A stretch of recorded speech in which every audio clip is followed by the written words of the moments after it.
I was just going to talk about sex. That's all. We could do it too. Part of conditioning. There's cardio. like, you can actually, there's an actual calculation for how many calories you burn coming. Oh, yeah, eh? Yep. Oh, it has to be a lot for me. I don't know what it is. I can't get the, we can Google it. Mine has to be extra. This is heavy. good. Test. Yeah, we're on. All right. Yo. 450, the podcast.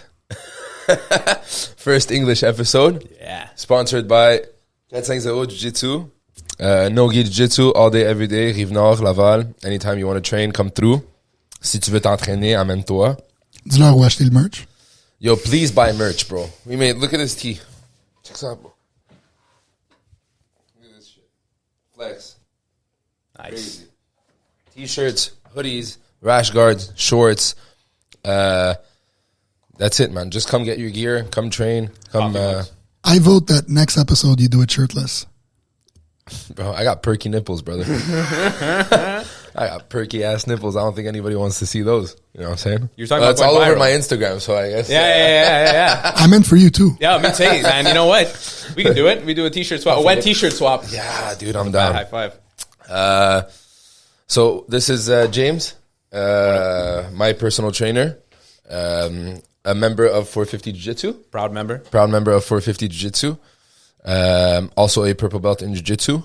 So it's nice to have a personal trainer who also trains Jiu-Jitsu, has knowledge in Jiu-Jitsu.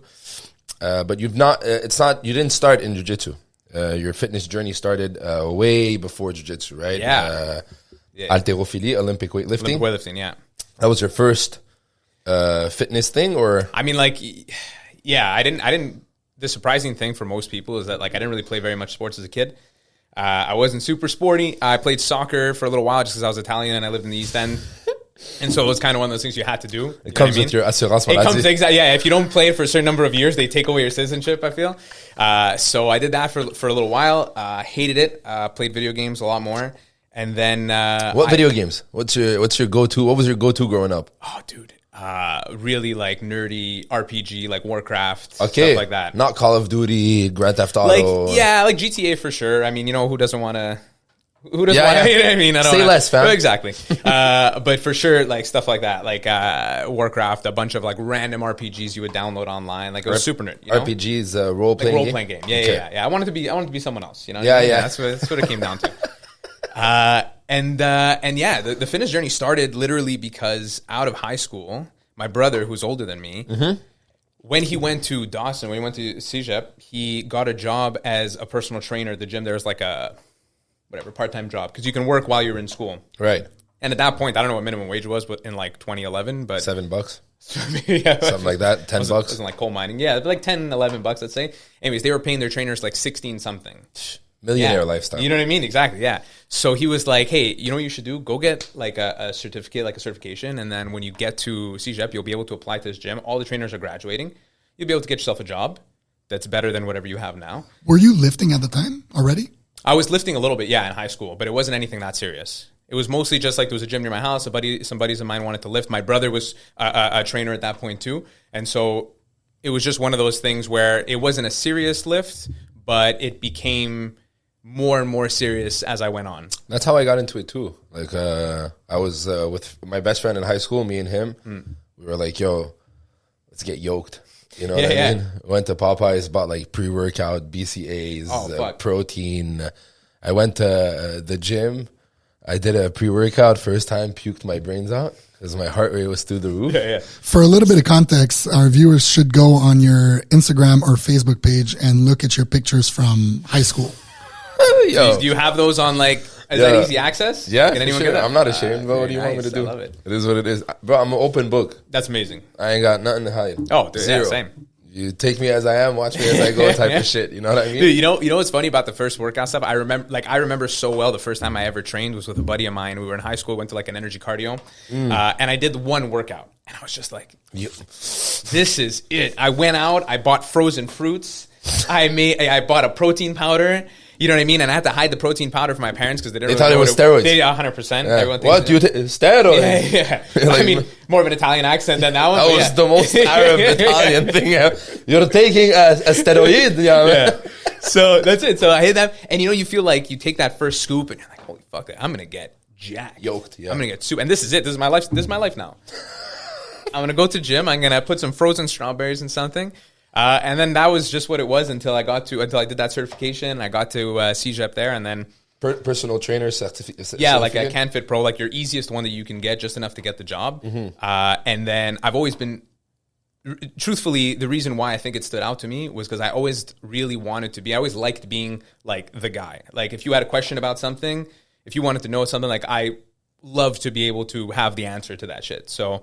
It's true. You are a very informed human being. You like to inform yourself a lot. Some people call it neurodivergence. Yeah. Other people call it whatever they want. And a spectrum. It could be a little bit of autism. It could be a little bit on a scale there. But yeah, like I get really into shit. If you do jiu-jitsu, you're probably on the spectrum. You gotta. I mean, there's not necessarily. I mean, yeah.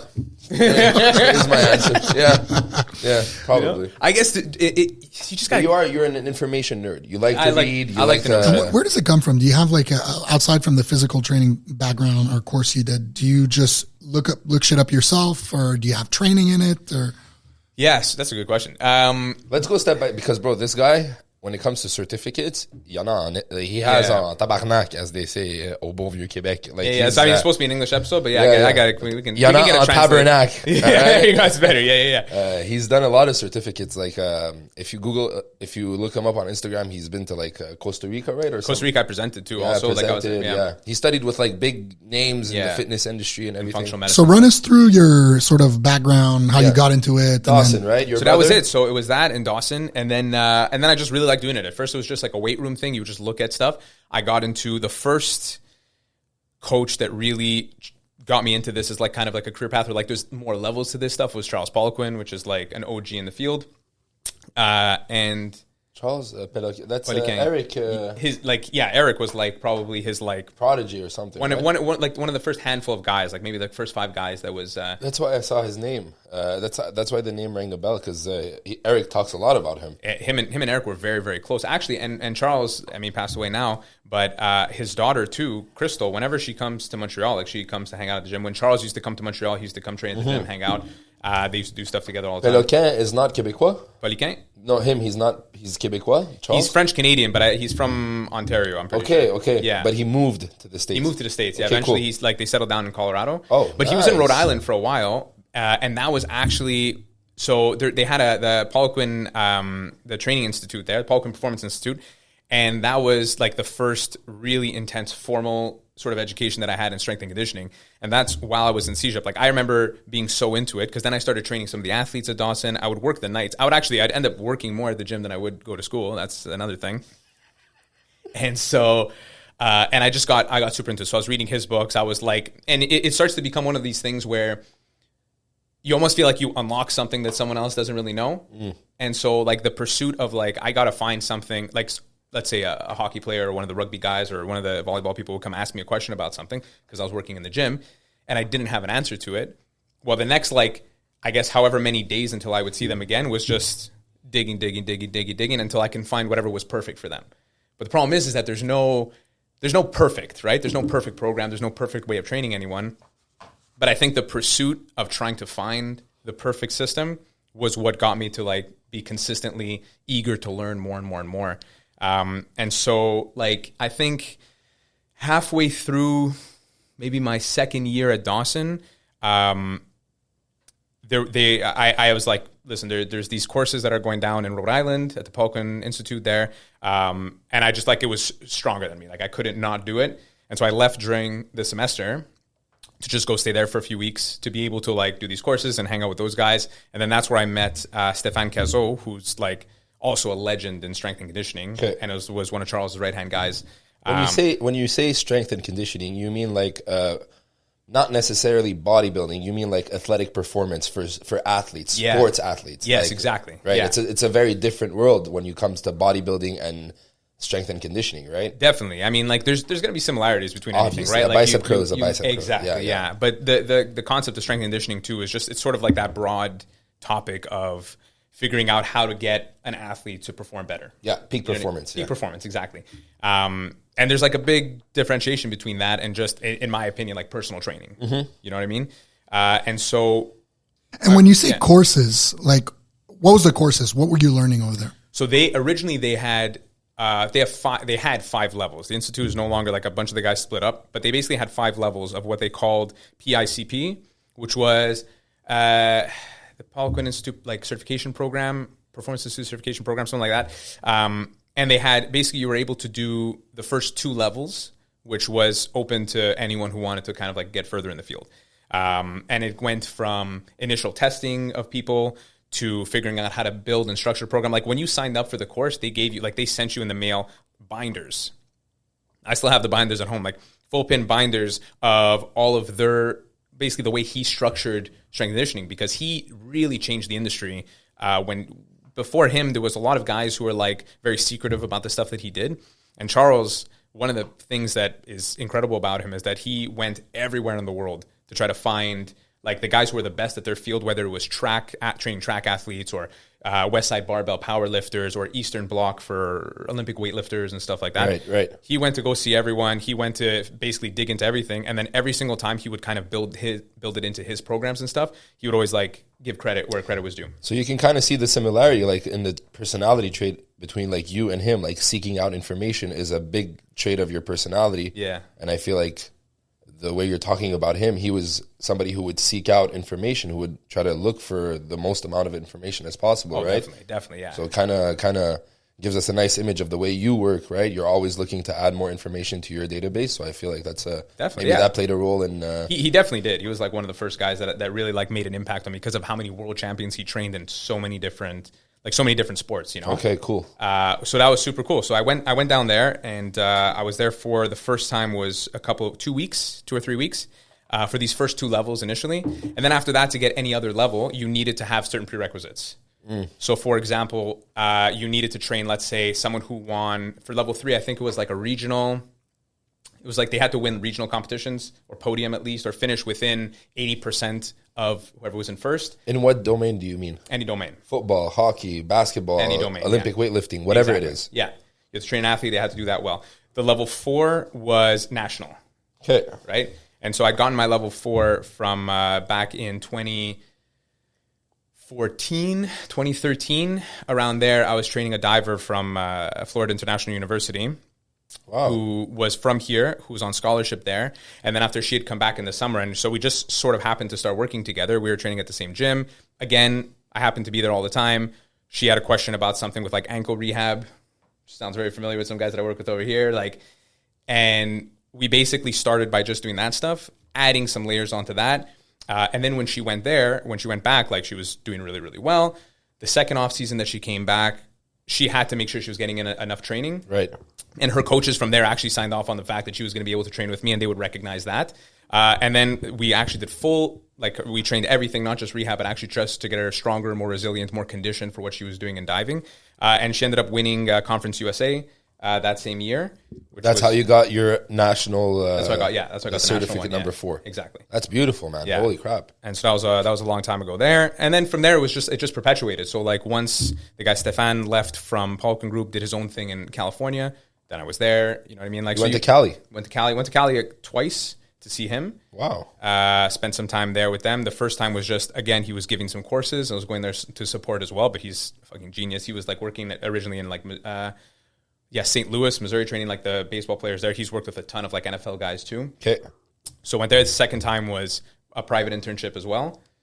And then it just sort of continued from there. So every time I would find, and that's kind of what ended up happening was on top of like reading books or things like that, what I ended up doing was finding guys who I thought were really impressive in the field and had something really, really strong to offer. I would get like as much of their published content as I could, go through it. And then once I felt like I knew it enough, then I would sort of reach out and say, hey, do you guys do internships? Do you do mentorships? Can I come see you? Can I do? And then that continued to grow. That's amazing. So from what I'm understanding, your specialty is taking an athlete in XYZ sport and sort of looking at the sport and giving him a lifting and strength and conditioning program to make him perform. Yeah. What's your approach for, let's say, a sport that you haven't really done in the past? I don't know, name it fucking...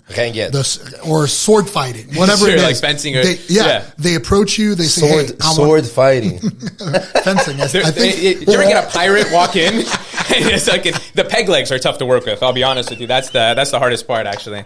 Sword fighting, bro. Sword fighting. Yeah. So what's your approach? A new athlete comes in, a new sport you don't know. You just go into the books, you start reading, you look at tape, and you. Yeah, and now it's a little bit different. I feel like now I've built up enough of a base, and like I've posted about it a ton, and I'm like super adamant on the fact that you're always going to be training the athlete first before the sport. The sport is going to come into play for sure, right? Like I don't need a fencer to powerlift. Right. There's going to be parameters, right? So the way I kind of do it is I'm going to build my bumpers of what's required in the sport. But I think a big issue that a lot of people kind of get confused with is they get too sport specific in their training. And like they're going to do movements like, and the best example I can give you is, training someone for like a golf swing or a baseball swing. And they're like, well, if you want to swing, and this happens all the time, maybe you guys have even seen it, like they'll add weight to the swing, the bat or the swing, thinking that, well, now when I release it, if I get strong with this, because I'm trying to swing faster, once I get the weight off, then I'm going to swing faster. But the problem is that's not how it works. And in fact, like a lot of times you end up making the person worse because you end up throwing off the coordination. 100%. You're not the first one to... Just to add on to this, I'm not as deep as you, but I'm very interested in strength and conditioning in general, right? Like I try to read, listen to podcasts and everything, and I feel like 4 or 5 years ago, it was very trendy, sports-specific training. Putting a gi on a pulley and doing gi pull-ups or doing gi pulls, like for jiu-jitsu, was a huge thing working for... Like I would do it. I would go to the gym with my fucking gi like an idiot, bro, and hang it on the thing and roll. But that's not like I would classify that less as sports specific. That can still work because you're not changing. It's what I would do actually. It's more of the people who I find will use like will try to practice the throw weighted. Yeah. With that I did that too. Don't worry about it. Because you can still train the grip in a more specific way, and that's fine, right? Because you can do gi pull-ups, you can do stuff like that. I think there's a lot to be said about building grip strength and finger strength around it. Right. But I think what I mean more is that when you get too hyper specific with the movement, and then try to turn a sport movement that's done with speed and coordination and under stress into a strength movement. So I have a question. It doesn't work. Yeah. Like.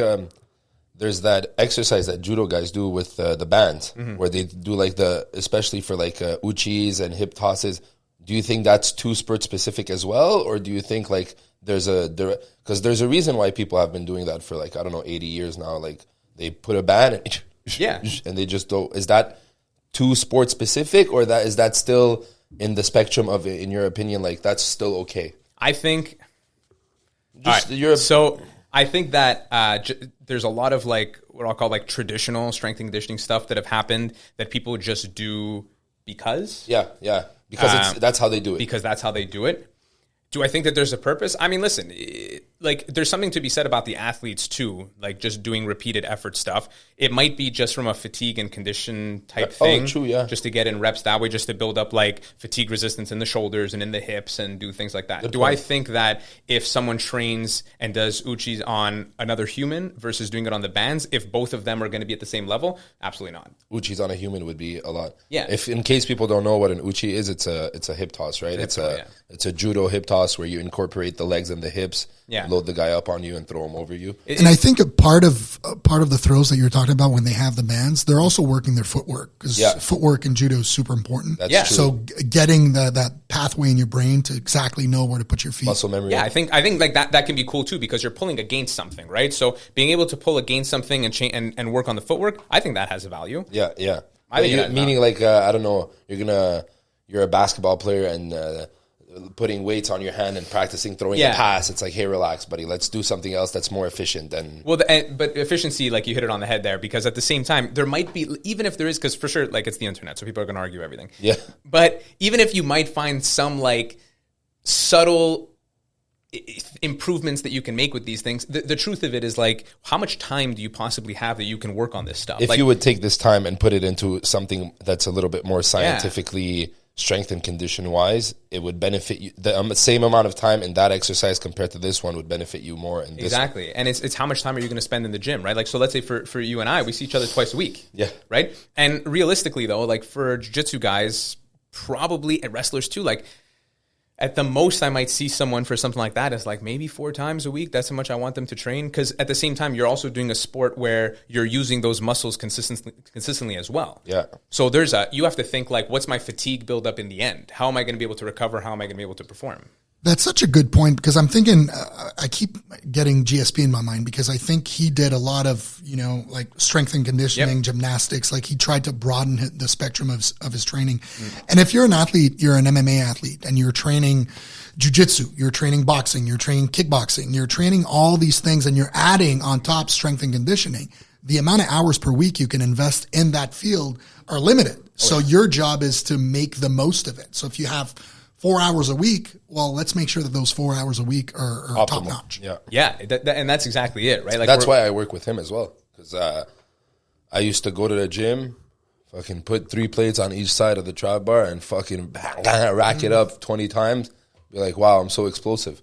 Yeah. And then I'd show up, my lower back would be destroyed. Yeah. Be like, what the fuck is going on? And then I'd look at my squishy ass. I have no ass. My back is wide like this.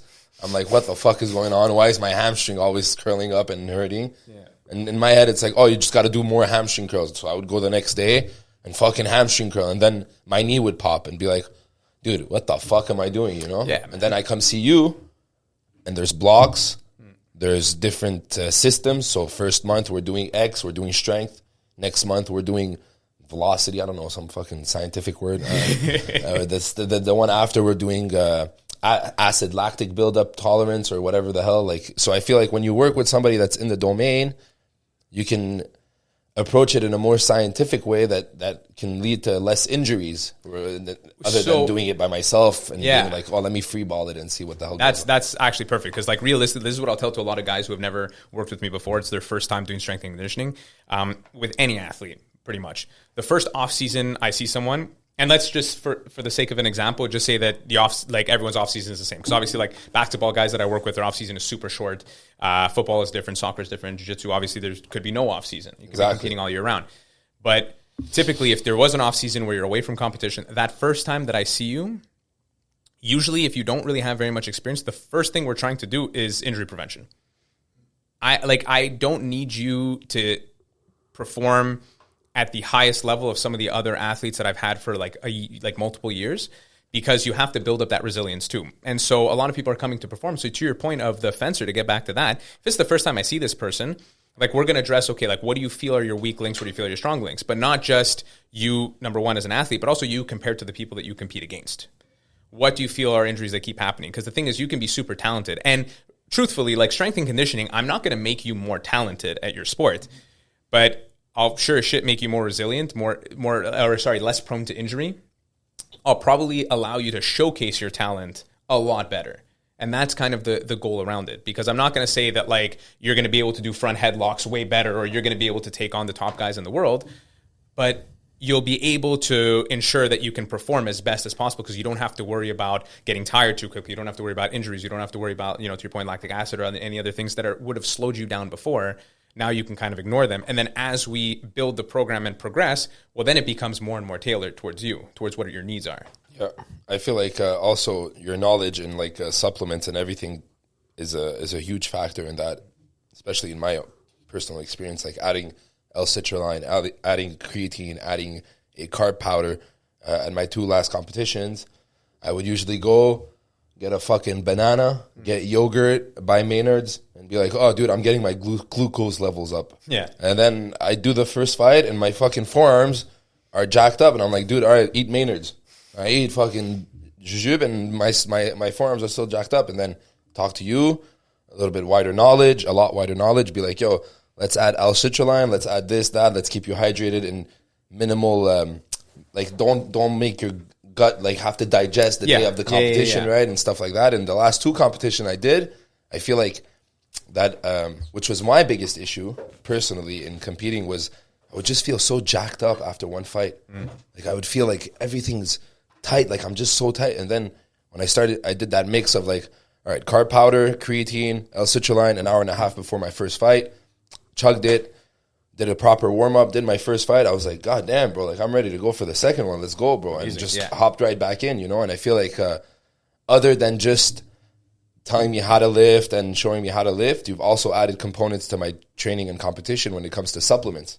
Your knowledge about like what to do the day of, the day before, the week before, the month before, leading up to a competition. And I feel like that's a big factor of strength and conditioning as well. Yeah. Well, I mean, yeah, for sure. I think it's a huge factor. I mean, the nutritional component of it is massive. And you're into nutrition as well. Like for sure. Not only strength and conditioning, you offer nutrition programs to a lot of athletes. A lot of people that train at this gym, I've sent them to you. You've made a nutrition program to Is that typical for somebody in your field that does what you do to have this knowledge on supplementing on? I mean, I feel like it comes with it. I feel like people like should know it, but I don't know to what extent everyone's knowledge is, right? Like there are some people who just want to focus on anything in the gym and don't want to touch nutrition at all. You know what I mean? Some people, like I have clients who've come to me, some athletes who've come to me, and we've only worked on nutrition. Like they were like, actually, I just posted yesterday.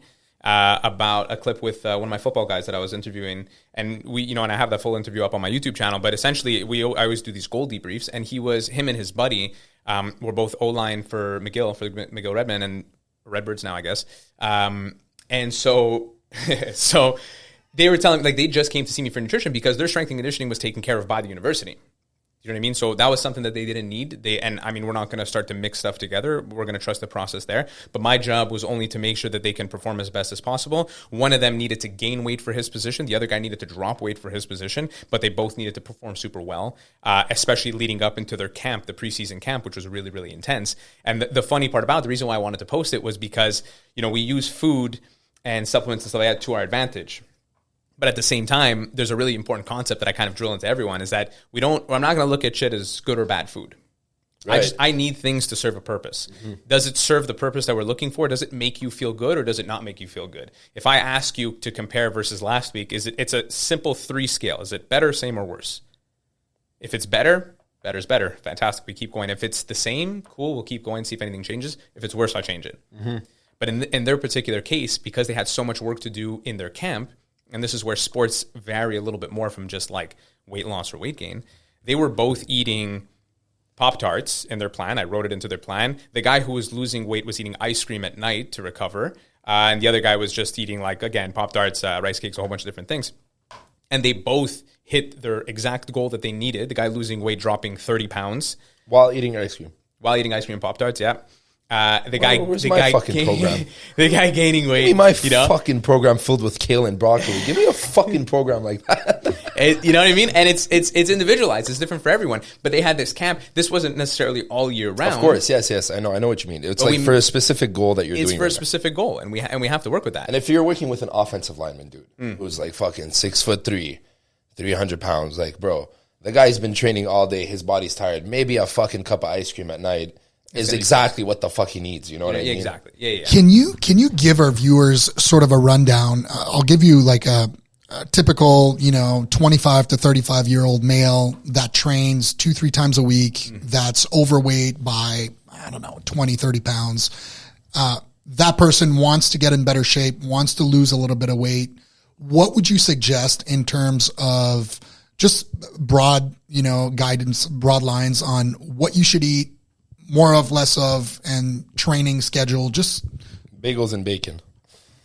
Good if you calculate it. Listen, you know what? I'm going to do you one better. If you guys want, I can give you a peek behind the curtain and just give you literally exactly what anyone can do to make themselves do it. Yeah. I don't talk about this. This is going to be like a 450 podcast exclusive right over here. That's exactly what a podcast. You know the vibes. So what you can do, instead of thinking about it in terms of like what foods should I eat or what foods shouldn't I eat, because that's going to be different, right? Subjective, but also it's going to be context dependent. So like if you're looking to gain weight and you have to eat a lot of calories, it's very rare that you're only going to eat chicken and broccoli, because you have to eat so many calories that at a certain point you're going to be really upset with the amount of food you have to eat. You can't do it. And so I'm serious. And you're going to get tired of chewing. So you're going to choose foods that give you a higher amount of energy. They're higher in energy, right? For the least amount of volume, so that you can get it in. So by energy, you mean calories, right? Because calories are what provide energy. So let's say a Pop-Tart is a very small... It's small, but it's very energy dense. There's a lot of calories in there. Yeah. We spoke about this before. Exactly. Yeah. Because if you have to eat 4,000 calories a day, for example, which some of my guys do, you're not going to do that in vegetables and protein. You're going to do that in other fucking vegetables. So much.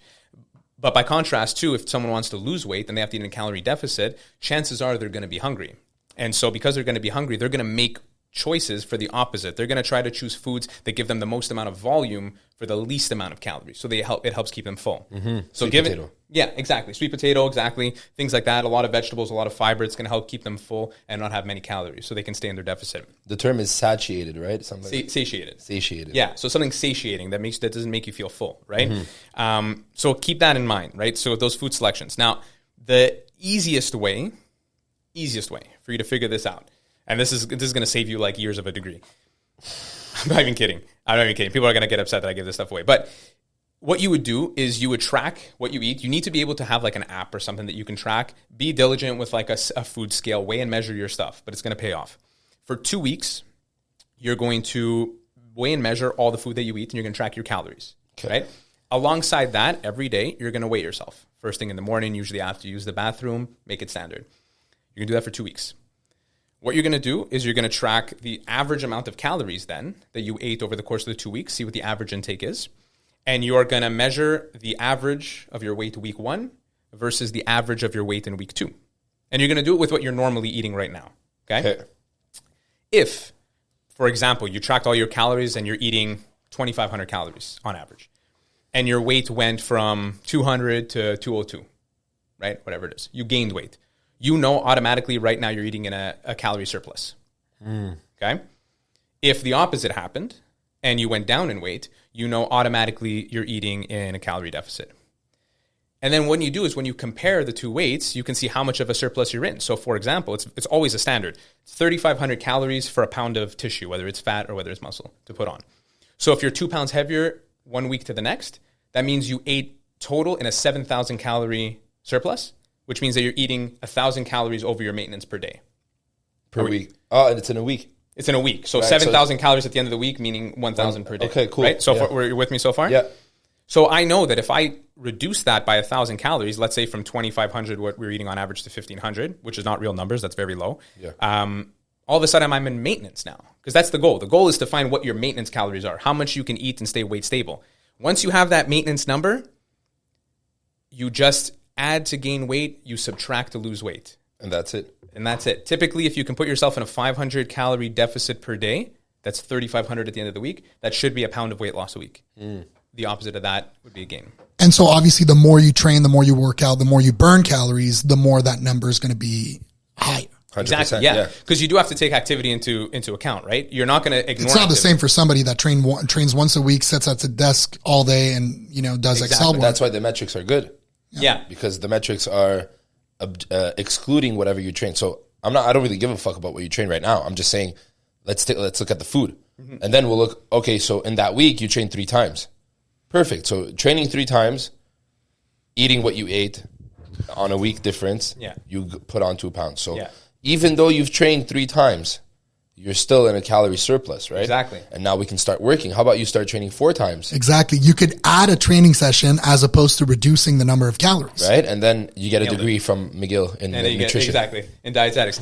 But you do that. And if that happens with some of my clients who are, let's say, looking to lose weight, this is like a gen pop, right? Athletes would be different. But a general population person that's looking to lose weight, let's say they're training the 3 times a week. We track how much they're moving. And all of a sudden, they are losing. And then they stay stable for a couple of weeks, their average. Well, then the question becomes one of 2 things. Would you rather we reduce the amount of food that you're eating to get you back on pace? Or would you rather increase the amount of activity you're doing? And then you think, well, which one is going to be sustainable for me long term? Can you eat less forever? Probably not. Yeah. It probably wouldn't be you could, but it wouldn't be too fun. But it would be nice to add a training. But it'd be, can you do it with your schedule? If you can't add a training, can you just get your steps up a lot more? Can you add an extra 45 minutes of walking in your day and see if we can use that to boost? And then we back test it. Does it actually get you back on track? Great. Perfect. We don't have to touch anything else. It's another thing.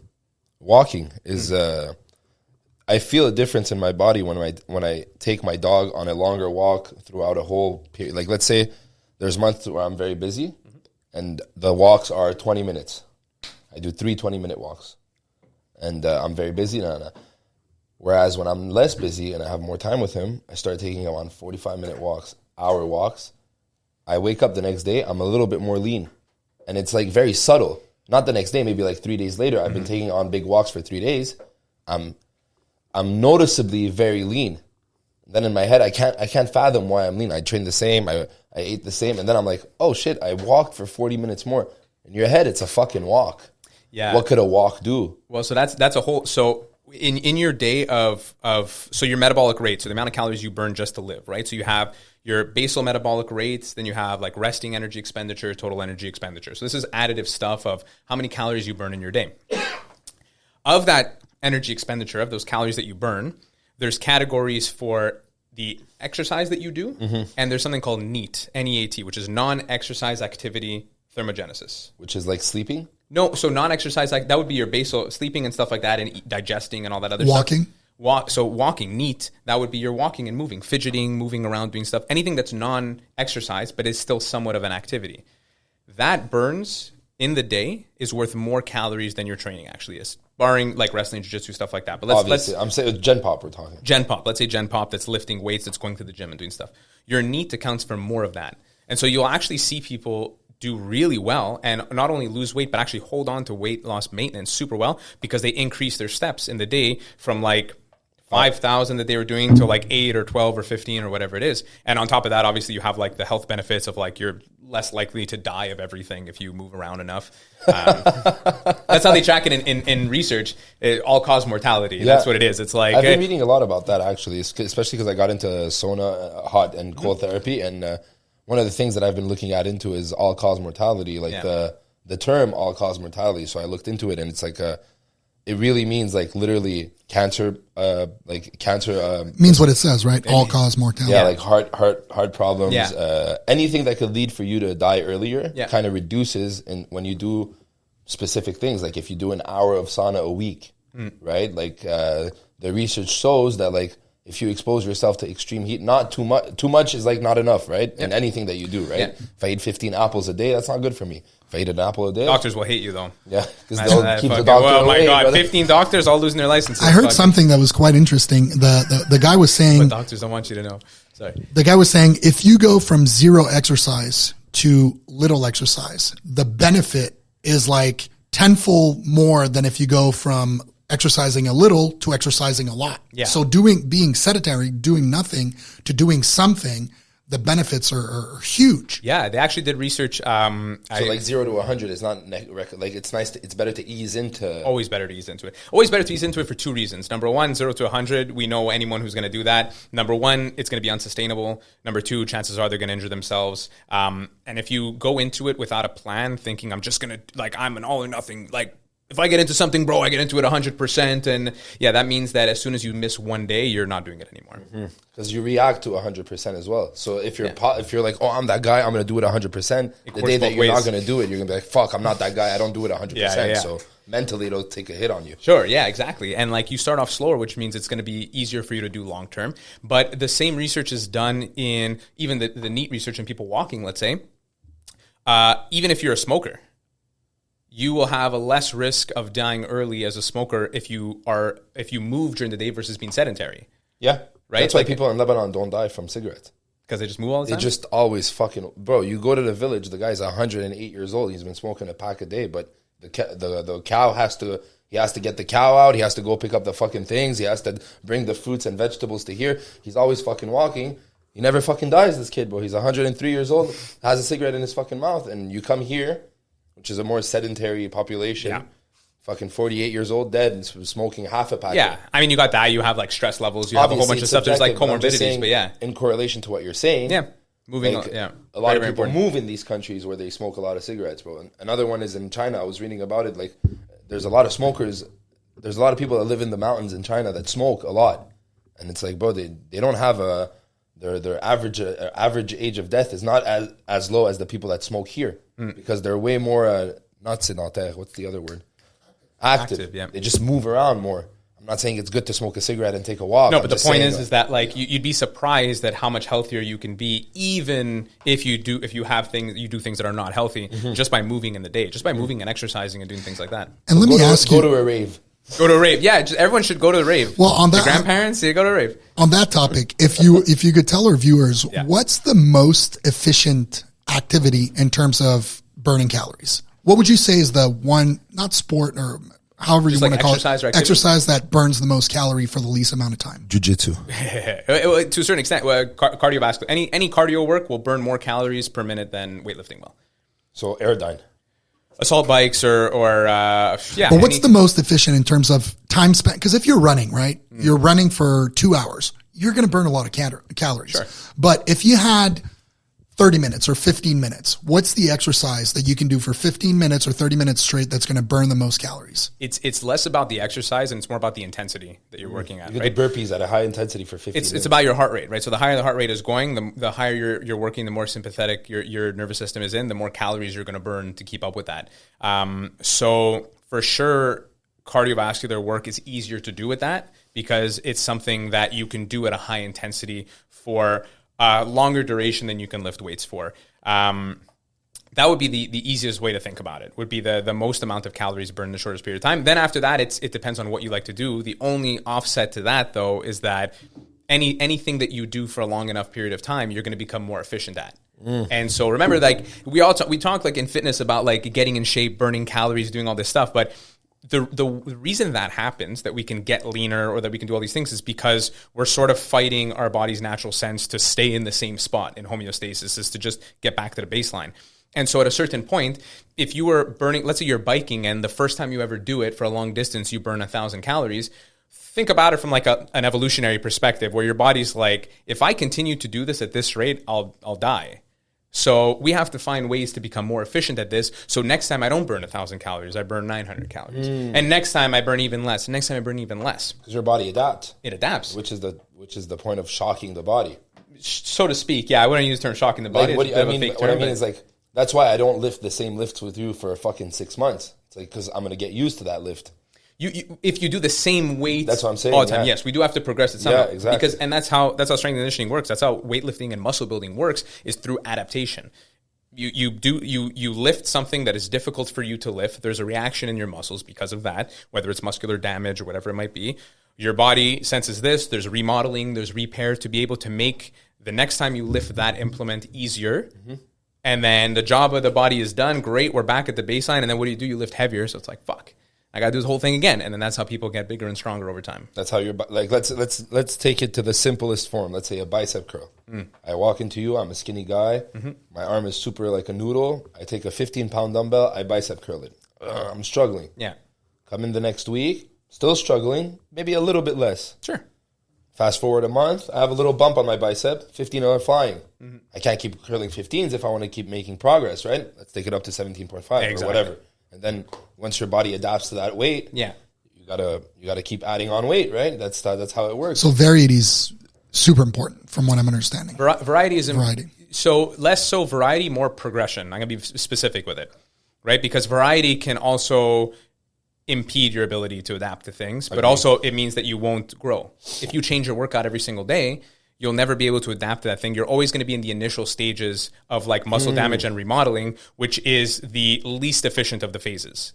You want to get efficient to the point where you can actually load muscles well enough to grow them instead of changing the lift every now and then, because then it's like, okay, there's this new stimulus. I don't grow yet. Typically, when you do your first workout on a new program, you're super sore, but the next week that you come in, you're not immediately stronger. You have to become efficient with that movement first to then be able to load it appropriately to then be able to get stronger. Agreed. And so, Jad was saying about, using the same exercise or the same lift. You could do it for an extended period of time, but the progression might have to be every week you add weight, every week you add a rep, every couple of weeks you add a set. Mm-hmm. You're progressing it either through that volume or through the intensity, and then that's where you get that strength from. That's where you get better. That's where you get stronger. That's where you improve like muscle tone and everything. That makes sense. So go ahead. And what's your take on cheat days? I feel like that's a big topic. That is a big topic. So I'll tell you what. Wait. Yeah. What's your take on cheat life? On cheat life. Cheat life is very common. My whole life is a cheat. Cheat what do I life do? is very common. Yeah, exactly. I think like with a lot of my clients, it's very rare. So even we've talked about nutrition and stuff like that. It's very rare I'm going to tell someone like, oh, and this day is going to be your cheat day. Like if you're just telling me like, oh, you know what, I went out and I had like X, Y, and Z food, I'm like, okay, cool. Like whatever it is, what it is like you're like most of the people I work with are like adults, and you understand that if you have a specific goal in mind, you make choices. So if you decide to go out and eat something that quote unquote is off plan, you know that that's probably not going to get you your results faster, but are you okay with it taking a little bit longer, an extra week? Yeah, perfect. Then you do you, right? I think that, I'm not sure, you can tell me, but I feel like that cheat meal thing comes a lot from the bodybuilding aspect of like, okay, I'm on rice and broccoli. Yeah. I have cheat days, day 6, but it's like, when we look at strength and conditioning and we look at everyday people and we look at, like you said, adults, I'm not going on a fucking stage double bicep flexing. Like I'm trying to get into better overall health, right?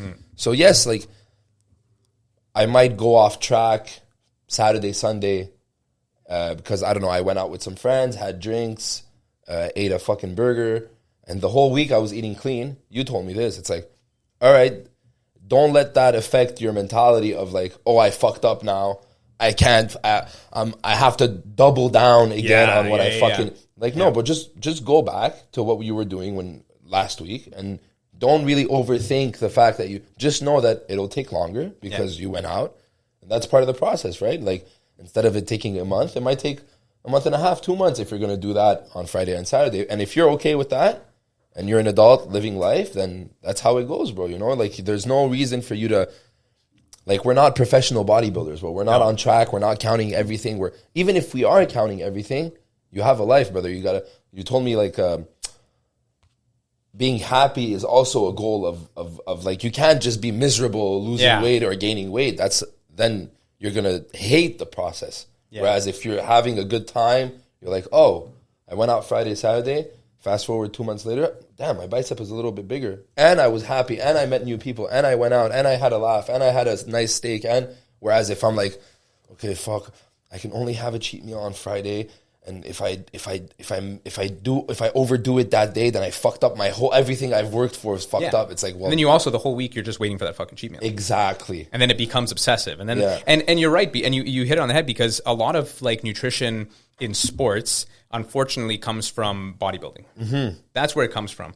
And it's a different beast, but it is. That's what it is. It's just because it makes sense, because if you think about what type of athlete has made the biggest impact on their body through nutrition, where it means the most difference, it's typically bodybuilders. Like you can see a huge difference just through the way that they eat. Yep. But the thing is that they're that and special sauce. Special sauce as well, like will get you so far, but you won't win a competition because you're on special sauce. No, right? You'll win a competition because you're on special sauce and eating rice and fucking hating your life. And if you do it, you still got to work your ass off. Like shooting yourself in the butt's not gonna. That's not just it. You know why?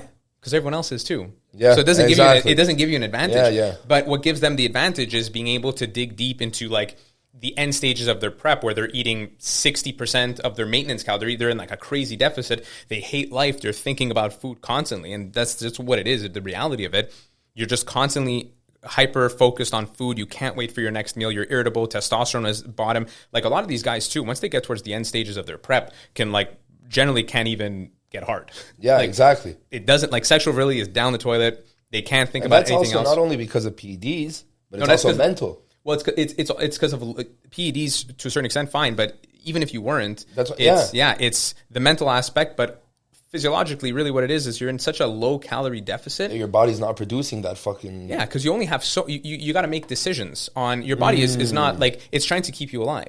So when you're in a calorie deficit for a long period of time, it's basically like, well, look, your maintenance in order to really keep you thriving is at 2,000 calories. You're eating 1,400, or you're eating whatever it is. Well, I got to make decisions now of what's important for me to put energy into and what's not important. Yeah, my balls and dicks aren't really important right now because I got to fucking keep this heart up or whatever the fuck. Exactly. And then on top of that, you add in the fact that they're at super low levels of body fat. And body fat, one of the number one things you need body fat for is hormonal regulation too. Really? Yes. Yeah. That's why fats don't drop. So with carbs, you can go pretty low. If you're a dude, if you're a woman, less low, because you need there's a minimum amount you need in order to get luteinizing hormone, basically sex hormones that come from the brain. There's a minimum amount of carbohydrates you need to create that. So for reproduction, for a lady, there's a certain amount of carbs that isn't necessarily good to go under. Like 130 grams typically per day is the lowest I would put any woman on typically. Even if she's looking to lose weight. Even if she's looking to lose weight, for sure. We can find other ways to increase that deficit, because it takes 80 grams of carbohydrates, 80 grams of glucose to be able to keep what's called so in the brain, there's like you basically get these signals, right? So it starts off in the brain. There's like an HPG axis, which means it's hypothalamus, pituitary, and then gonadal axis. So it starts in the brain. It's kind of that thermostat of like, okay, well, I need more sex hormones to come up. There's, okay, what's the temperature at? The thermostat kicks in and it creates the hormone. And then there's a feedback loop, okay? And when you say it creates the hormone, you mean estrogen? Yes, yeah, estrogen, but it goes through stages. So there's like FSH, which is follicle stimulating hormone. There's luteinizing hormone, LH, and those are the precursors that build can the that other ones. play on a horniness of a human being as well? Like, I know it seems weird what I'm saying, but I'm like, let's say she's under 130 grams of carbs, the lady. Could that play on the fact that she's never looking into... Yeah, you can... Low libido is a big concept of that. And on top of that, what you'll see is when you go under that limit for long periods of time and women get to low body fat percentages, and this is rampant in bodybuilding and aesthetic sports, is they lose their period. Really? Oh, all the time. All the time. It's like one of the most common... It's so bad... What do you mean by you lose your period? Like, they don't get just their period. never pleads? Don't get their period if they're under a certain body fat percentage. Holy fuck. Yeah. And it takes a long time to come back afterwards, too. Even for guys, when testosterone drops down, it doesn't come back up right away. Right. Like you might get it back up to regular levels within like 6 months, maybe. It takes a long time for that shit to come back, and so hence why I never do steroids. That's a whole different. This is a whole different thing. But so it's super important. So when we don't go too low on calories, but you can go lower on carbs for sure, but fat will always, there's a low bumper. You do not go under a certain percentage of consumed fats. Really? Yeah. We're still talking for libido for everything. Yeah. Like 30% of your calories from fat is probably the lowest you ever want to go. So is that why keto is no, actually keto is fat only, right? Keto is very high fat. Very high fat, low carb. Very low carb, to next to no carbs, and also moderately low protein. What's your take on ketosis? Oh yeah, we've already spoke about this. He's not a big fan. I'm not a fan. I'm not a fan of any labeled fad diet because they're all trying to achieve the same thing, which typically is low carb. It's weight loss, right? And it's demonizing a macronutrient. So keto is it's a type of diet where the only rule is you can eat all of this, but you can't eat any of that. And he's after knowing him for a while, he hates when somebody says this is the way. Yeah, like he doesn't like this is how you do it. It's like, for who? That's what he was saying. Like, for who is this the way? Yeah. Like, for everybody, that's impossible, bro. If I'm an NFL player, how the fuck can I be on ketosis? Like, no chance. What the fuck am I going to do, bro? I'm getting hit by a 300-pound lineman, bro. You're going to tell me I can't eat carbs? Get the fuck out of here, bro. True. Yeah. You know what I mean? And that's it. So, like, the problem with it is that it works very well, but the reason why it works is the same reason why paleo diets work, is the same reason why vegan diets work, is the same reason why Atkins worked and the Mediterranean. It's because you're in a calorie deficit. Because by saying don't eat carbs, you're automatically removing an entire macronutrient. You're removing an entire food group from your diet. You're going to be in a calorie deficit. Mm-hmm. But the difference is because you're not teaching people why it's working, guess what happens when you stop doing keto? You just fucking gain the weight back. Dude, I did keto. Let's talk about this for a second. When I was working at my dad's store, I did keto for 2 years, bro. And it was not even a real keto because I would like go out, drink, get drunk, and have a burger at the end of the week. Yeah. But then from fucking Monday to Friday, egg whites in the morning, MCT oil. I would fast every day I would wake up at 4:35, go to work, start at 6, finish at 2, and sleep at 11. My sleep was horrible. I would wake up in the morning, wouldn't have anything, bro. I'd put butter in my coffee, thinking like that's what's going to give me my energy. Because we can get into bulletproof coffee. Yeah, turning into ketosis and using fats as an energy source, right? Mm-hmm. And then I would train jiu-jitsu and be like, what the how am I so fucking tired, bro? Like, I don't understand. I'm in ketosis, bro. I'm doing this ketosis shit. Yeah. And this guy on the internet said, put butter in your fucking coffee. Yeah. I read the rules. I'm at a fucking block of butter every 2 days, bro. Did you try more butter, though? Could be you weren't having enough. That's the trick. Did you try 2? I tried, and I realized at some point, like, I think naturally just by myself, like, being the introverted person about myself. I'm not introverted in general, but I am very introverted on the things I feel. Like not introverted, but I think a lot about how my body... Introspective, yes. Don't fucking comment, you pieces of shit. Introspective. I was like, this doesn't feel right. Like there's something that doesn't feel right? But online, everybody, no, MCT oil is the way. Fucking put butter in your coffee, nah.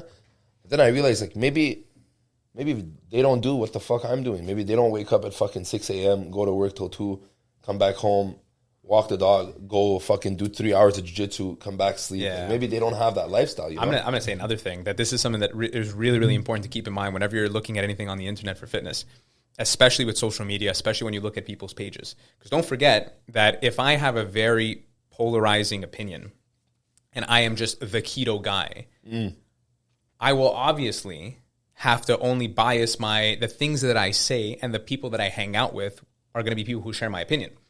And the people who follow me and comment on my stuff is going to be the echo chamber of people who are successful with it. So it's very hard to say, is this thing for everyone, no matter what it is. Like, it's like if you were to say, like, obviously if you say jiu-jitsu is the best martial art, like, this is the thing, this is the best self-defense martial art, best thing, like, all of us over here are going to be like, well, yeah, fuck yeah, obviously it is, right? But someone who does something else is not going to agree with you. That's why I tried to, speaking about that, it's a good anecdote, yeah. I tried to defer, like, people ask me that a lot, especially in basics class. Like, you think this could help me in a street fight? I'm like, well, objectively speaking, it could. Will it? I have no idea, bro. How many people are attacking you? What's the situation? Where are you? Does the guy have a fucking...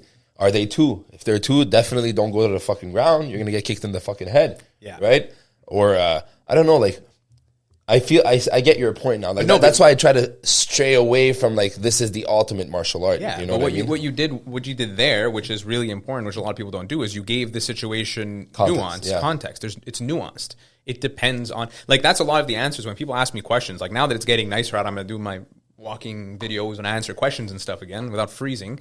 But we had a good winter. But we had a great winter. Yeah, we did have a nice winter. Yeah. But the thing is like, people ask me those questions all the time, right? Like the same thing like you asked me before, which was, what's the best? Well, it depends. Because even if I told you the best thing you can possibly do is you have to run as fast as possible. The only way you're going to do that is by coming on the 440 right over here and try to outrun the car. Try to not get killed. Try to run as fast as you can so you don't get hit by a car. Like, even if that was the best one, you would say, I'm not doing that. Yeah. Well, why not? Well, because I'm not going to run that fast. Yeah. Oh, so you got to use something else. Yeah. So it doesn't matter what the best is objectively. It depends on the situation, depends on the context. And fitness is a very subjective domain, dude. We've spoken about this a lot. Like, let's say you have a glucose intolerance. Yeah. Whatever is best for you, or like not glucose intolerance, sorry. Gluten, yeah. It'd be really bad if you had a glucose intolerance. That would be very, very bad. If you have a gluten intolerance, right, what's best for you in nutrition and in fitness could be completely different for me, right? Like, like I could have 18 bagels, bro. I'm going to shit the same way that if I had 0. Like, that's just the way my body works. You can have half a bread, then you're stuck to your bed, like holding your stomach. Like, so I guess it's going to be very subjective depending on who you're working with, even when it comes to athletes, bro. Chad Ochocinco, who's arguably top 10, top 15 wide receivers ever, had McDonald's every day for the last 20 years, bro.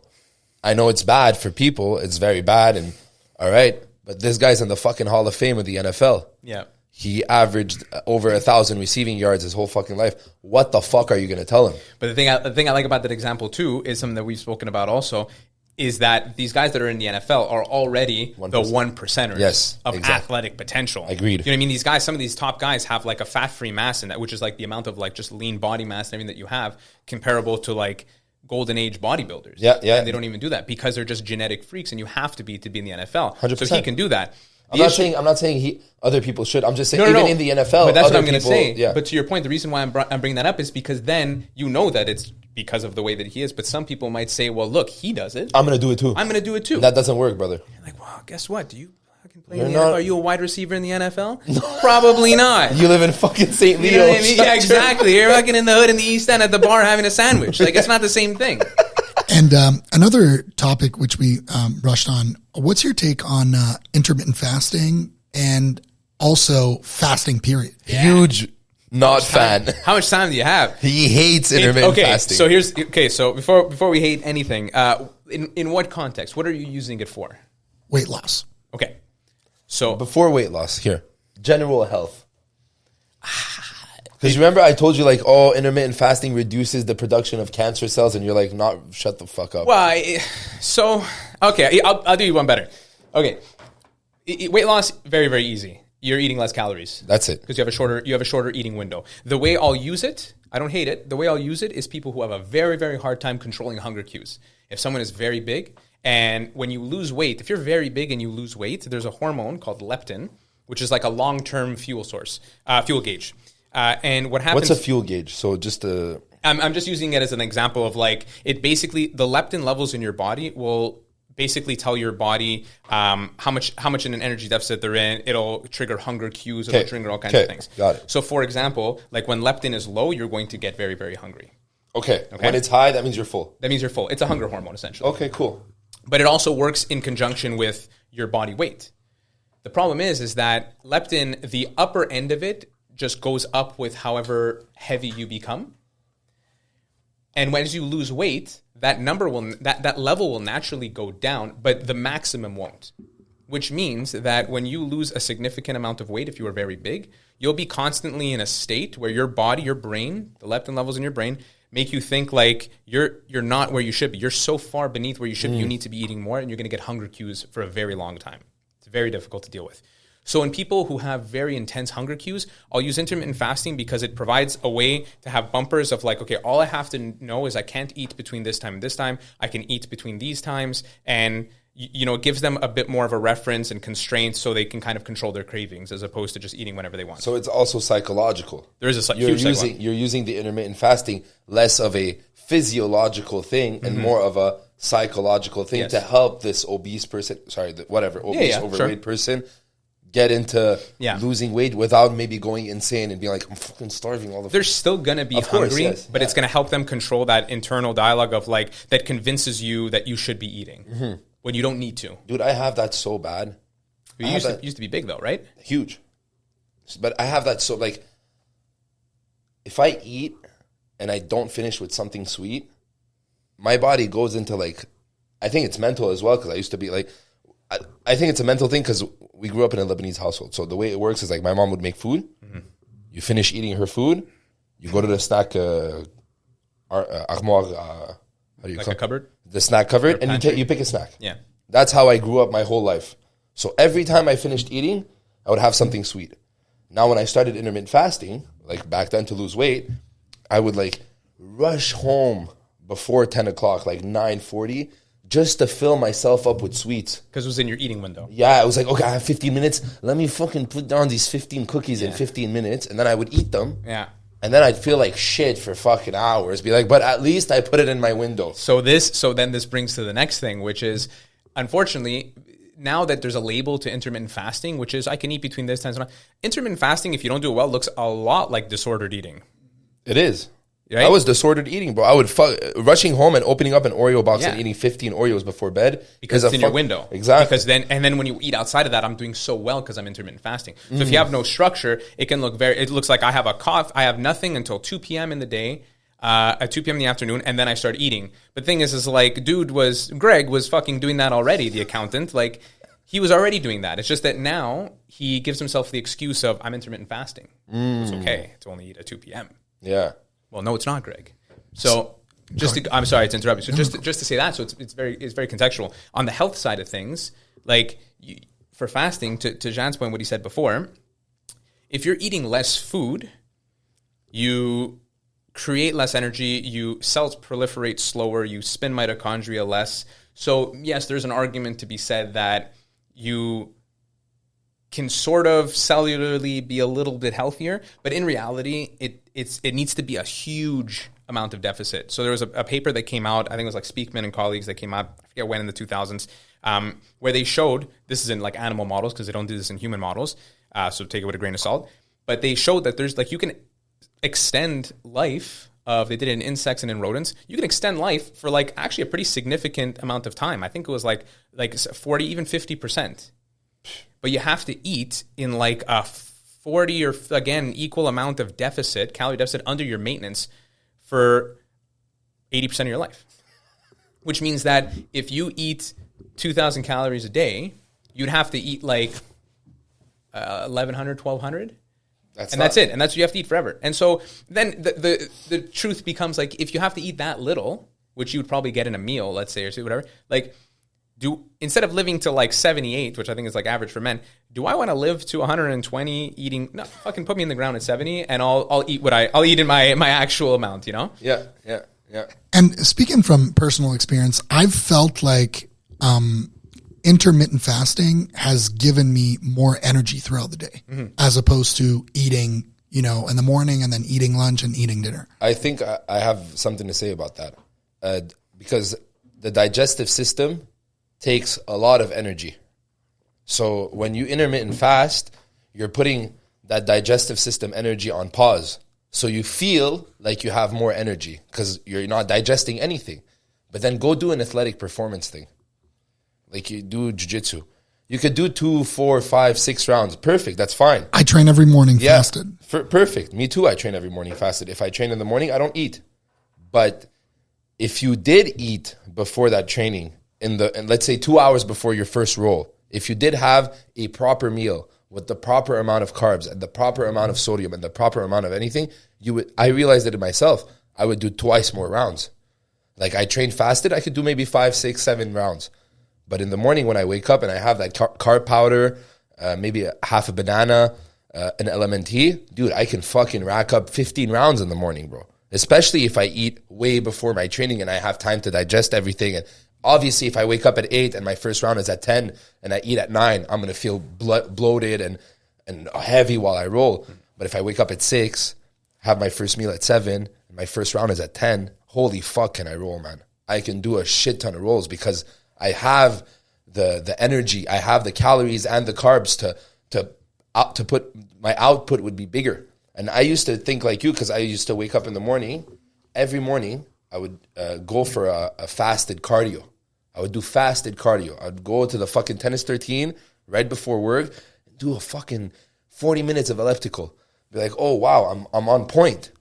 Then I stopped fasting, started training at TriStar. And I didn't stop fasting. I stopped going to the elliptical when I started training at TriStar at noon. I would go fasted. Then at the 4th round, I'd be like, holy fuck, bro, I'm 4 8-minute rounds at TriStar, bro, with the big guys. Like, you're drained.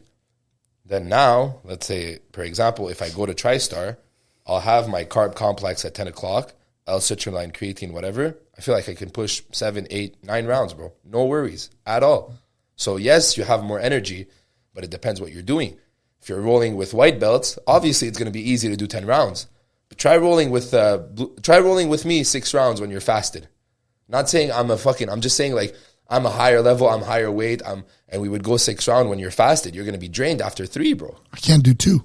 Yeah. you get what I mean? So naturally you're going to have more energy because your digestive system is not used to it. Even outside of training, I've personally, and that's my personal experience, I feel like when I used to eat 3 meals a day, I would hit that lump at like 2 p.m. What are you eating? I was eating fairly healthy. I've always eaten. But healthy is also subjective. Like maybe that food is not, maybe like if you would have changed that food intake to something different for you, maybe you wouldn't feel as bloated or you wouldn't feel the same crash as you would eating whatever you thought was healthy. I'm sure it was healthy, but I'm sure that if you spoke to James and you sat down and you gave him your meal plan and you're like, look, I'm eating 3 times a day and I feel bloated. I'm sure he could sit down and be like, all right, let's change this to this, this to this, this to that. And you wouldn't feel bloated. Maybe. It was more so of the crash in the afternoon, like feeling like I needed a nap to finish my day. Isn't that an effect of being bloated? Like when you're... No, it depends. I mean, like there's also like a natural curve to cortisol throughout the day where you wake up and the cortisol curve comes up to give you energy during the day. And then there's going to be a natural dip typically around like that, the afternoon, 2 p.m. or so. Definitely what you're eating does matter. What you're eating, the quantity of food that you're eating, and other things do matter. People who are also fasted, the thing is that you do like the thing too is that your body really wants to keep blood sugar very stable. So there's. Can you explain the what is? I've never understood what blood sugar means. Literally, glucose circulating in your blood. The amount of sugar that is inside your blood per deciliter of blood. Your body wants to maintain it. So when you have diabetes, that means you have high blood sugar. Yes. Okay. Yeah. And when you have low blood sugar, it's also bad. Hypoglycemia. Yeah. Hypoglycemia, too low blood sugar, and you pass out. Oh shit. Okay. Yeah. Okay. So the simplest way to think about it is like type 2 diabetes is basically the inability for blood sugar circulating in the blood, glucose circulating in the blood to get into cells. Okay, so your sugar goes into your blood, and then your blood distributes that sugar to different cells in your body. Correct. Yeah. And if you have type 2 diabetes, your body doesn't absorb that glucose in the cells. Yeah, your cells, in the simplest terms, is that your cells are more. Have you ever heard the term insulin resistance? I've heard it. I don't know what that means. So just to make it simple, essentially your cells become resistant to the signal of insulin. So picture, it's kind of like glucose is, I would just make a simple example, like there's a bus driving with a bunch of glucose in it. They get to a gate. The bus honks. Typically, if there's a good insulin response, the gate's open. Insulin lets the glucose in, and that glucose is used to then create energy and send it out and everything. But with insulin resistance, the cell walls get like kind of caramelized, glycated. Okay. Right? And because there's stuff attaching to them, there's all these glucose molecules attaching them and not getting in, so they become unhealthy. And then because they become unhealthy, and that cell wall, for example, that gate gets thicker, well, now the bus comes and it starts to honk. Nobody's coming out. I can't hear you. Yeah. So what are we going to do? We're going to do another round. We're going to do another round. We're going to do another round. That's how you get type 2 diabetes. And then that happens. Then there's stuff to do with like the liver as well. But essentially it's that. It's a poor insulin response, insulin management response, and glucose. So that's why they give like metformin or like Ozempic in the right doses, stuff like that. And then type 1 would be the cells of the pancreas the beta cells don't secrete insulin. That's when you see like let's say, usually diabetes is correlated, not always, but type 2 is correlated with overweight people. Health, yeah. Type 2 diabetes is like lifestyle managed. Right. Whereas type 1 is like a genetic thing. Type 1 is a mechanism problem. It's like your pancreas, the cells in your pancreas that secrete insulin do not do it. So that's why you see kids with diabetes, even though they're like not skinny, like they're fit, they're not overweight, but they still have diabetes. That's usually the type 1 that they have. If they have type 1, yeah. The easiest way to think about it is the type 1 requires injections. Oh, that's what I'm talking about. Requires you to take exogenous insulin because your pancreas doesn't produce it. Okay. Yeah. And so on the topic of fasting, you were saying your body needs a certain level of glucose. Yeah. So we're talking about being tired in the afternoon. You were sort of going there. With cortisol. Yeah. So it depends on the individual, right? It depends on what you're doing. People tend to feel a little bit faster, a little bit more alert. Sometimes what happens is because you are not eating for an extended period of time, there's a gut hormone called glucagon. That basically will stimulate your liver to produce glucose and send it out into the blood to keep it elevated. Blood glucose is like super tightly regulated. In the body. Okay. There are generally 5 hormones to keep blood sugar up. There's 1 to put it away. All right? 5 if we count like catecholamines. But anyways. So it wants to keep that elevation. And so what happens is typically people will feel a little bit more energetic as a byproduct of blood sugar raising a little bit more.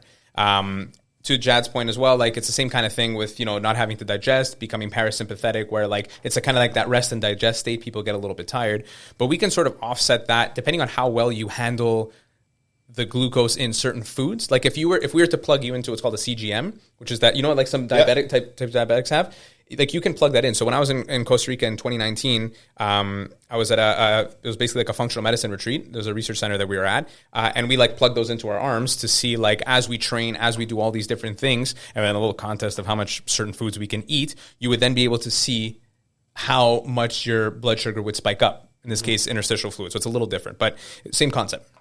And so you have some people where they can tolerate hundreds and hundreds of grams of carbohydrates in a certain type of food really, really well without getting any kind of spike. And other people that can barely handle, a cup and a half of white rice, and all of a sudden they're getting these spikes, they're getting these drops, and they're getting these side effects. And so I think some people that do really well on intermittent fasting might have like a glucose dysregulation issue, which might be able to be managed by certain types of activity, could be managed by stress management, could be done through changing the type of food that you eat. Right. But at the same time, all that to say, it also doesn't really matter if it makes you feel good. Do you know what I mean? Like if you feel good doing it, then do it. But I will say that a lot of my athletes that I deal with over here at the other gym and stuff like that, like if they like to do intermittent fasting, I'll tell them like, hey, you do you, that's perfectly fine, but not on training days. And that's for 2 reasons. One, it's for an energy component because you literally need fuel to be able to function properly, and you need enough calories to be able to recover from that training. Dude, I'm a perfect example. When I first I started training with James, I was a huge guy on fasting. I was telling him like, bro, I can't eat in the morning. I couldn't eat. I would wake up and also, bro, it stems from trauma from being super fat. Like I was super fat before. When I started fasting, I got shredded. Like not shredded, I got in better shape. which led to me having more confidence, which led to me to talking to more girls, which led to me to all these positive things that were created in my mind from me fasting. So when I started eating in the morning, I would feel guilty. Like, oh, fuck, dude, I'm on my way back to being fat. But it's like, hey, bro, I'm burning 4,500 calories a day training jiu-jitsu. Having a banana in the fucking morning is not going to make me fat again. And then talking to him, trying out different things. I started out with fruits in the morning. Didn't like the way I reacted. Started out with Greek yogurt in the morning, a little bit of honey. Wow, okay, I feel a little bit better. Greek yogurt, honey. I found a correlation. I don't feel as bloated. I don't feel guilty. Carb complex. That's what changed everything for me. Went, bought a carb from ATP. It's like a carb powder. 2 scoops, honey, a little bit of Greek yogurt, mix it up in the mixer, drink it, go to the bathroom, piss, shit, come back. Bro, I feel top shape, show up, numbers went through the roof from 1 week to another. Like I knew I was strong. He knows I'm strong. You know I'm strong. Like I can push, bro. Like I can squeeze, I can push. But I felt weak. Even when I ate the food, I felt weak. And then when I found the exact thing that helped me, bro, like performance when it came to weight went through the roof. And it was like a lot of placebo, a lot of mental aspects, a lot of different things that played a role into that, you know? So I feel like whatever you say, you feel better, intermittent fasting, perfect. But scientifically speaking, if I'm going to lift weights, there's no way I'm going to have a proper weightlifting session when I'm fasted compared to when I have some kind of energy fuel in the morning. Yeah, there's no fasted versus unfasted wins in weightlifting for sure. 100%. For sure. You have the capability, you have the fuel to be able to do it. And jiu-jitsu along with weightlifting is it's a glycolytic sport, which means that it requires glucose to be able to fuel those things. And yes, you have a storage that you could use. So, I mean, you're not like completely fasting for days and, you know, taking down your glucose stores. So there is availability, but having the excess and being able to set yourself up is going to fuel those workouts a lot more. Agreed. And a lot of people would say, well, in order to burn more fat, I'm going to not eat, because if I don't eat, then the only thing I'm going to burn is what's stored. Yeah. Doesn't really work that way. You're not going to burn more fat, because as soon as you go over a certain level of intensity and your heart rate goes up, it's going to be carbs for energy, because your body just selects fuel based off of the activity and based off of the intensity. And on top of that, if you're not eating, and like he said, if he matches his 2 performances and sees which one he performs better, well, the one that's going to actually make you do better is the workout that's fueled where you can actually push harder. Exactly. If I come in and I can only work at 60% because I'm fasted, well, it sort of evens itself out. I'm not going to really burn more calories by having a worse workout because I don't eat. Exactly. And you know also I feel like I'm not so the other thing that we were talking about is time. If I have an hour to lift with James, I got to make the most out of this hour. If I'm performing at 60%, then even money-wise, time-wise, I'm not making the most out of this time, bro, because I'm not performing at the top that I could perform. Whereas if I get over this mental aspect of, I can't eat in the morning, let me go fasted and just fucking find the right food, find the right supplement, digest it in the right period of time, right? Obviously, if I eat 30 minutes before doing trap deadlifts, I'm gonna feel like shit. Yeah. But if I eat 2 hours before, if I wake up an hour before, like I don't like to eat as soon as I wake up. So I'm going to wake up an hour before. I'm going to give myself an hour more time of me being fasted, of not eating, feeling good, giving a class. I sweat a little bit during giving class, right? It takes energy, mental energy. I have to walk around. Then afterwards, I'll have that carb complex. I have a little bit of honey, maybe half a granola bar or whatever. Then I show up and I'm like, all right, I already went to the bathroom here. So I feel like I emptied everything that I have. I've intaked all the carbs and calories that I need to intake. And let's fucking push it. And I would feel great, bro. Great. Yeah. One thing that I'm going to say is when I used to train fasted and go to TriStar, I used to think about like minerals. I thought that I was tired because of minerals. Because of like dehydration? Sodium, potassium, magnesium. So I started taking that LMNT, changed everything, but to a certain degree. To a lesser degree than when you're taking the carbs. Not only that, to a certain degree of after a month, I was right back to where I was before because my body adapted to that level of minerals in my body. So the first week that I took the LMNT, I was like, fucking, I found the secret. I'm going to stay fasted, chug down an LMNT, take that creatine, that caffeine, and here you go. I'm doing 2 rounds more. Fast forward 2 months later, I'm like, all right, I'm still tired. Like those 2 rounds more are taking the same amount of, like, they're taking a lot out of me. Yeah. Whereas when I did like that carb thing and everything, I was like, fuck, it's been 6 months now that I've stopped, like 4 months that I stopped fasting before training, and I still haven't found that crash that I found while taking only minerals before training. Yeah. And I'm the one that told you, like, oh, bro, LMNT changed everything. Changed my whole life. Now I'm an LMNT guy. I want them to sponsor me. I'm still I love their product, bro. It's very good. Yeah, it's a great product. Especially because I sweat a lot, so I do lose a lot of minerals, 100%. And maybe but you need to replenish. Exactly. And maybe I wasn't putting enough salt on my food, or even if I was, maybe I needed a little bit more. Yeah. But that doesn't change the aspect of I'm missing energy. No amount of minerals is going to give me the energy that carbs are going to give me, bro. I don't care what. For me personally, I don't care what anyone. No, but that's going to be for most people in that same sport. And by the way, to clear it up, the reason why there's nothing special about the powder that he's taking. Yeah. The reason why we went with the powder is because, again, we're looking at the athlete as an individual. And so if you're doing multiple sessions in a day, I've posted about this, I've spoken about this with a bunch of people, and I need you to eat. Like, you're not going to eat a full meal necessarily between sessions. If you're doing jiu-jitsu, if you're weightlifting, then doing jits again, stuff like that. You need to get in the same nutrients in the amount of time that you have available. And so that's where powders come in really well. Do I want your whole diet to be made up of powders? No. But we're going to take advantage where we can, right? In between training sessions, if I need you to have carbs, you need to have them. But if you eat them, you have to be careful of things like how much fiber is inside there. Fiber is going to slow down digestion. So that's going to be a little bit of a tricky thing. If you have to do multiple training sessions and they're not split up by like the ideal 6 hours, 4 to 6 hours that you would need, well, then now we have to get something that's going to be a little bit quick. Yeah. Right? Yeah. And so that's why. So it's not that the powder is special and everyone should go out and buy this powder, but it is like one of the top things. Like if I had to pick like a couple of things that I want my athletes to have in their bags, there is going to be a carb powder, there is going to be creatine, there's going to be stuff like that, citrulline or beta-alanine even for jiu-jitsu athletes. And from what I understand, it's all subjective depending on the athlete, depending on the person, their lifestyle, their training sessions, what they do and all that. Of course, bro. Yeah. You're a father, you have a kid, you wake up at a different time than me, you have a different stress factor, you have different things going on in life.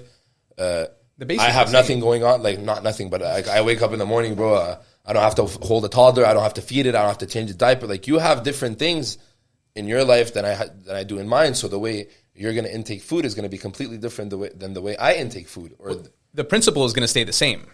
The difference is how we're going to go about it, right? So there's always like the way I talk to a lot of people about this. It's we need to understand the principles first, and we need to figure out what is ideal. But the thing is that ideal and realistic are rarely the same thing. Very rarely the same thing. So let's look at ideal and let's work our way down to figure out like how many of these boxes can we check, 100%. Or even rather, what are the big rocks? What do I actually need to do first? Yeah, like ideally you'd like to me, like let's say I'll give you an example. Like ideally you'd like me to wake up in the morning, have 4 eggs, a cup of oatmeal, and a liter of water before I come weightlift with you. But then that's not realistic for me. It's not going to happen. Okay, so let's go down. So how can I get as close to that while feeling good? So all right, maybe try the cow powder, maybe try the Greek yogurt, maybe try the honey. Oh, that worked for you. That's the closest thing to the ideal that we could get. Let's go with fucking that. Yeah, bro. and then we just like track it back with. We just reference back to how are your numbers looking? Are they constantly going up? How's your sleep doing? How are you irritable more than normal? Can you focus on things? Is your weight heading in the right direction or not? And then we adjust. But the thing is that secretly also what I do is my goal is the reason I like education in this stuff and the reason why it's such a big proponent of what I do is because I want my athletes and everyone else to become autonomous with what they do. So that's a selfish thing for me. Like the way the difference in what you know now from now until since we started is huge. The way it's all from him. The way you're holding on to the weight now too. We barely have to talk about that stuff. He's holding on to his weight for competition, and we're not cutting. We're not trying to cut 16 pounds in 2 weeks because it doesn't work that way. Salmonella, bro. And you know what? Honestly, I try to do that secretly under the table with people for a very selfish reason. That's I want to solve higher level problems for my athletes. You know what I mean? So I want him to learn all these things slowly by asking questions, by figuring it out, seeing what works. And a lot of times it's going to be like, okay, well, cool, this did this.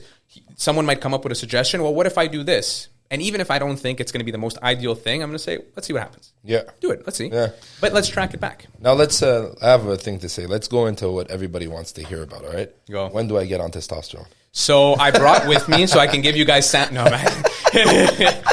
So free samples. Guys, we'll wrap it up. For our viewers, I think James made it very clear. If you want to lose weight, find your find your, how you call it, your maintenance calories, and then go cut a little bit if you want to lose weight. If you want to gain weight, if you're small, you want to get shred or you want to get big, then go a little over. Rule of thumb if you want to lose or gain weight. 100%. Yeah. Do you have any shout outs? Anything you want to say? Reach out to you. Hey, you guys can find, first of all, shout out to you guys for having me on the podcast.